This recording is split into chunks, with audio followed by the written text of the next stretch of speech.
Welcome to Surya's TV. Good evening news.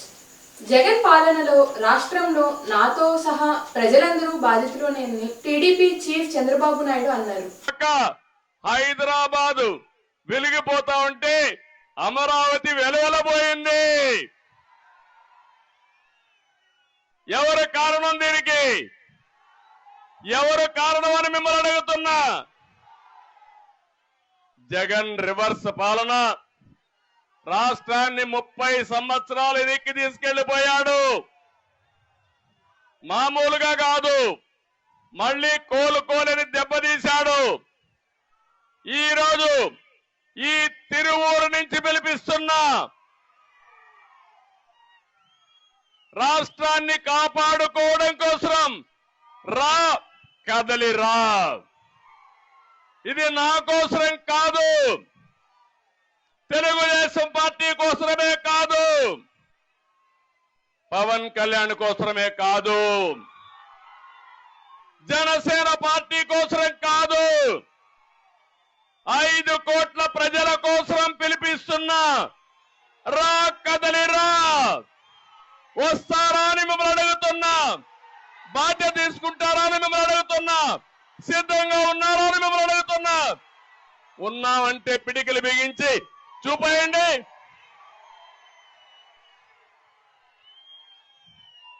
ఇది జరగవలసిన అవసరం ఈ రోజు రాష్ట్రంలో ఉంది. విజయవాడ ఇంద్రకీలాద్రిపై భవానీ దీక్షలు విరమణ కార్యక్రమం ఆదివారం శాస్త్రోక్తంగా ముగిసింది.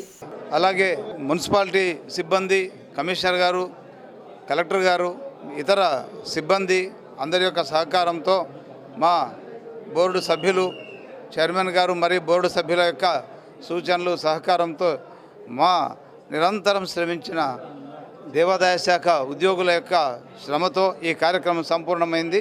అమ్మవారి యొక్క అనుగ్రహం విశేషంగా స్వీకరించి భక్తులు దాదాపు 100% సంపూర్ణంగా ఇక్కడికి వెళ్ళడం అది అమ్మవారి యొక్క అనుగ్రహంగా భావిస్తూ మరి ఈ కార్యక్రమంలో మాకు సహకరించిన అందరికీ ధన్యవాదాలను తెలియజేస్తూ ఇక్కడికి విచ్చేసి మమ్మల్ని ఉత్సాహపరిచినటువంటి మా దేవాదాయ శాఖ సలహాదారుడు అయినటువంటి జ్వాల శ్రీకాంత్ గారికి కూడా నేను ధన్యవాదాలు. రాష్ట్రంలోని అన్ని రాజకీయ పార్టీలు కాపు సామాజిక వర్గ పట్ల చిన్న చూపు చూస్తున్నాయని కాపు ఐక్య వేదిక రాష్ట్ర కన్వీనర్ గిద్ద శ్రీనివాస్ నాయుడు ఆవేదన వ్యక్తం చేశారు.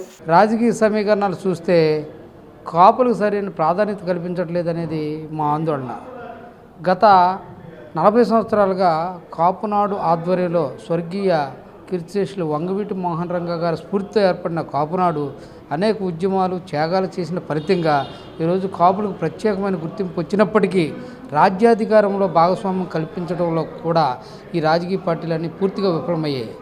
ఈరోజు ముఖ్యంగా రాజధాని జిల్లాల విషయానికి వస్తే కృష్ణా, గుంటూరు జిల్లాలో బలమైన సామాజిక వర్గంగా, రాజకీయాలను శాసించే సామాజిక వర్గంగా కాపు కులస్తులు ఉన్నప్పటికీ ఈ రాజకీయ పార్టీలు కాపులను చాలా మోసం చేస్తున్నాయి. ఈరోజు ఏ విధమైన రాజకీయ ప్రాధాన్యత లేకుండా వాళ్ళ చుట్టూరు తిప్పుకుంటూ అరాకొర పదవులతో కాలయాపన చేస్తూ వాళ్ళు రాజ్యాధికారంలో కూర్చుంటున్నారు. ముఖ్యంగా గుంటూరు జిల్లాలో ఈ రాజకీయ పార్టీలు 5 ఎమ్మెల్యే సీట్లు ఇవ్వాలని, ఒక ఎంపీ సీట్ ఇవ్వాలని, అదేవిధంగా రాజధాని ప్రాంతమైనటువంటి కృష్ణా జిల్లా రాజకీయాలకు దిక్సూచైన కృష్ణా జిల్లా ఉమ్మడి జిల్లాలో 5 లేదా 6 ఎమ్మెల్యేలు, ఒక ఎంపీ మచిలీపట్నం కానీ విజయవాడ కానీ ఎంపీ ఇవ్వాలని, ఈ విధంగా చేయనట్టయితే కాపులు మిగతా బీసీ ఎస్సీలను కలుపుకుని ప్రత్యామ్నాయ శక్తిగా రాబో ఎన్నికల్లో వీళ్ళకి తగిన గుణపాఠం చెప్పడానికి సిద్ధంగా ఉన్నామని సందర్భంగా తెలియజేస్తున్నాం. అదేవిధంగా గోదావరి జిల్లాలో ముఖ్యంగా నరసాపురం పార్లమెంటు కాపులకు ఇవ్వాల్సిన అవసరం ఉంది. 7 అసెంబ్లీ నియోజకవర్గాల్లో 25 to 35% వరకు కాపు జనాభా ఉన్నారు. జనవరి 27, 28 తేదీలలో విజయవాడ సిద్ధార్థ ఆడిటోరియంలో 2 రోజుల పాటు సెమినార్ జరగనుందని విప్లవ రచయితలు సంఘం 29న మహాసభలు ఆహ్వాన సంఘం అధ్యక్షులు లక్ష్మీ నరసయ్య పేర్కొన్నారు.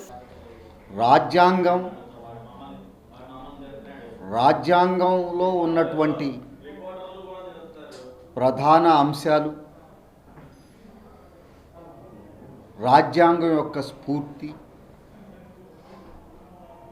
ఇది పూర్తిగా ధ్వంసమైపోతూ ఉన్నటువంటి సందర్భం. దీనికి కారణం ప్రభుత్వాల యొక్క ఫాసిస్టు పాలన విధానాలు,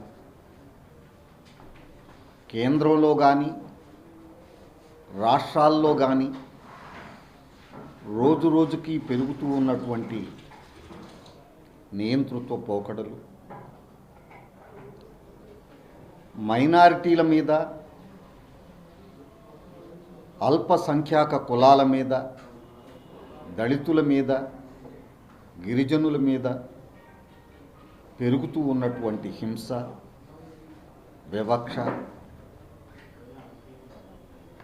ఈ నేపథ్యంలో రాజ్యాంగంలో రాసుకున్నటువంటి ప్రధాన సూత్రాలు ఏవైతే ఉన్నాయో అవన్నీ కూడా క్రమంగా పతనానికి గురవుతూ ఉన్నటువంటి సందర్భం. ఏ ప్రభుత్వాలైతే రాజ్యాంగ స్ఫూర్తితో రాజ్యాంగం ఇచ్చినటువంటి డైరెక్షన్లో ముందుకు నడుస్తూ ప్రజలకి సుపరిపాలన అందించాల్సినటువంటి అవసరం ఉందో ఆ ప్రభుత్వాలే రాజ్యాంగ స్ఫూర్తిని రాష్ట్ర వ్యాప్తంగా ప్రభుత్వ శాఖలో ఖాళీగా ఉన్న పోస్టులపై ప్రభుత్వం శ్వేతపత్రం విడుదల చేయాలని ఏఐవైఎఫ్ రాష్ట్ర అధ్యక్షులు పరుచూరి రాజేంద్ర డిమాండ్ చేశారు. నా పేరు పరుచూరి రాజేంద్ర బాబు, ఏఐవైఎఫ్ రాష్ట్ర అధ్యక్షులు. రాష్ట్ర వ్యాప్తంగా ప్రభుత్వ శాఖల్లో ఖాళీగా ఉన్నటువంటి పోస్టులపై శ్వేతపత్రం విడుదల చేయాలని, అదేవిధంగా ప్రభుత్వ శాఖల్లో ప్రభుత్వ పాఠశాలల్లో ఖాళీగా ఉన్నటువంటి టీచర్ పోస్టుల భర్తీకి డిఎస్సి నోటిఫికేషన్ విడుదల చేయాలని, రాష్ట్ర వ్యాప్తంగా డిగ్రీ, పాలిటెక్నిక్, జూనియర్ కాలేజీల్లో ఖాళీగా ఉన్నటువంటి 2500 లెక్చరర్ పోస్టుల భర్తీకి నోటిఫికేషన్ విడుదల చేయాలని చెప్పేసి అఖిల భారత యువజన సమాఖ్య ఏఐవైఎఫ్గా మేము డిమాండ్ చేస్తూ ఉన్నాం. ఇప్పటికే రాష్ట్ర వ్యాప్తంగా ఏఐవైఎఫ్ ఆధ్వర్యంలో పెద్ద ఎత్తున ఆందోళన కార్యక్రమాలు నిర్వహించడంతో పాటుగా రేపు ఉదయం మెగా డిఎస్సి నోటిఫికేషన్ విడుదల చేయాలి, రాష్ట్ర వ్యాప్తంగా ప్రభుత్వ పాఠశాలలో ఖాళీగా ఉన్న 50,000 పోస్టులు భర్తీ చేయాలని చెప్పేసి డిమాండ్ చేస్తూ ఏఐవైఎఫ్ విద్యార్థి యువజన సంఘాలు అదేవిధంగా డిఎస్సి అభ్యర్థులతో పెద్ద ఎత్తున విజయవాడలో ఆందోళన కార్యక్రమాన్ని నిర్వహించబోతా ఉన్నాం. అదేవిధంగా రాష్ట్ర ప్రభుత్వం 240 పోస్టులు డిగ్రీ కాలేజీలకు సంబంధించిన లెక్చరర్ పోస్టులు భర్తీ చేస్తాం నోటిఫికేషన్లను విడుదల చేసింది. కానీ నోటిఫికేషన్లు ఎక్కడికక్కడికి ఎన్నికల సమయంలో నిరుద్యోగులను మరొకసారి మభ్య పెట్టడానికే తప్ప నిరుద్యోగులకు లబ్ధి చేకూర్చడానికి కాదని చెప్పేసి ఏఐవైఎఫ్గా మేము విమర్శిస్తూ ఉన్నాం. ఎప్పటికైనా రాష్ట్ర ప్రభుత్వం తక్షణమే ప్రభుత్వ శాఖల్లో ఖాళీ పోస్టులు భర్తీ చేయడంతో పాటుగా ఎన్ని అయితే పోస్టులు ఉన్నాయో ఎన్నికల సమయంలోపుగా ఆ పోస్టులు భర్తీ చేయాలని, లేని పక్షంలో రానున్నటువంటి రోజుల్లో పెద్ద ఎత్తున విద్యార్థి యువజన సంఘాల ఆధ్వర్యంలో ఈ ప్రభుత్వానికి వ్యతిరేకంగా మేము పనిచేస్తామని చెప్పేసి కూడా తెలియజేస్తాం. కృష్ణా జిల్లా మచిలీపట్నంలో ఆదివారం ఎన్ కన్వెన్షన్ సెంటర్ నందు రాష్ట్ర బీజేవైఎం అధ్యక్షుడు మిట్టా వంశీకృష్ణ మీడియా సమావేశం ఏర్పాటు చేశారు. మేము చెప్తున్న డేటా కాదు కానీ ఎన్సీఆర్బీ యొక్క అఫీషియల్ గణాంకాలు, అధికారికమైన గణాంకాల నుంచి సగటున ఆంధ్రప్రదేశ్లో రోజుకి ఒక నిరుద్యోగి ఆత్మహత్య చేసుకుంటున్నాడంటే ఈరోజు జనవరి 7వ తేదీ అంటే ఆ గణాంకాల ప్రకారం ఈరోజు కూడా రాష్ట్రంలో ఏదో ఒక నలుమూలలో ఉన్న ఒక జిల్లాలో కానీ మండలంలో కానీ ఒక నిరుద్యోగ యువకుడు నిరుద్యోగ ఉపాధి లేక ఆత్మహత్య ఈరోజు కూడా చేసుకొని ఉంటాడు. అలాంటి దుస్థితిలో అలాంటి పరిస్థితుల్లో ఈరోజు జగన్మోహన్ రెడ్డి ఈ రాష్ట్రంలో పెట్టడమే కాకుండా వాళ్ళని ఇప్పుడేదో కొద్దిపాటి నమ్మవలిగేకి గడిచిన నెలలో కొన్ని నోటిఫికేషన్లు జాబ్కి ఇవ్వడం, అయితే మళ్ళీ ఎలక్షన్ నోటిఫికేషన్ వచ్చినాక ఎలక్షన్ తర్వాత ఇస్తా అన్న ఆలోచనతో ఆయన ఏదైతే చేస్తున్నాడో అట్లానే ఆడుదాం ఆంధ్ర అన్న ఒక కాన్సెప్ట్, అది కేవలం ఒక 1000 కోట్లు అవినీతి చేయడానికి ఒక కార్యక్రమం మాత్రమే తప్ప, లేదా యువకులు కొద్దిమందికి డైవర్ట్ చేసి ఏదో క్రికెట్ కప్పులను, ఫుట్బాల్లను, ఆ టోర్నమెంట్లను, ఈ టోర్నమెంట్లో జగన్మోహన్ రెడ్డి గారు మనిషి అనేటోడు ఎవరైనా కూడా ఒకసారి మోసపోతాడు. అందుకే చంద్రబాబు గారికి ఈరోజు ఎక్కడున్నాడో అది యువత వల్లే ఈరోజు ఆ దుస్థితిలో ఉన్నాడు. ఆ రకంగానే మీరు ఒక అవకాశం అని చెప్పినారు, ఒక అవకాశం ఇచ్చినారు, ఆ ఒక్క అవకాశం కూడా అయిపోయింది. కాబట్టి ఇప్పటికైనా జాబ్ క్యాలెండర్ మీరు వెంటనే ఇవ్వకపోతే ఈ జనవరి 1 మీరు సీఎంగా చివరి న్యూ ఇయర్గా కూడా మీరు చూడబోతున్నారు. భారతీయ జనతా యువ మోర్చా నుంచి కూడా రేపటి నుండి విజయవాడలో నిరాహార దీక్ష చేయబోతున్నాం. మా నిరాహార దీక్షకి తలొగ్గి జగన్మోహన్ రెడ్డి గారు జాబ్ క్యాలెండర్ రిలీజ్ చేయకపోతే ఆ ఉద్యమాన్ని ఎక్కడికైనా తీసుకెళ్తాం. ఆయన ఇంటి ముట్టడైనా చేస్తాం. ఆయన కార్లు దిగి రోడ్డుపైన అడుగు పెట్టలేని పరిస్థితిని కూడా భారతీయ జనతా పార్టీ, భారతీయ జనతా యువ మోర్చా రానున్న రోజుల్లో ఉద్యమ రూపం తీసుకోబోతుంది. మేము దేనికి కూడా భయపడే వాళ్ళం కాదు. నీ దగ్గర కొద్దిమంది వైసీపీ కండవాలు వేసుకున్న పోలీసులు ఉండొచ్చేమో, కానీ మా దగ్గర కాషాయ కండవాలు వేసుకుని గుండె ధైర్యం ఉన్న కార్యకర్తలం మేమందరం కూడా ఉన్నాం. దేనికి కూడా మేము తగ్గం. కాబట్టి ఇప్పటికైనా తలొగ్గి యువకులకు అందరికీ నువ్వు ఇచ్చిన మాటని ఏదైతే ఉందో దాన్ని నిజం చేసే విధంగా వాళ్ళందరికీ కూడా న్యాయం చేయాలని చెప్పి భారతీయ జనతా యువ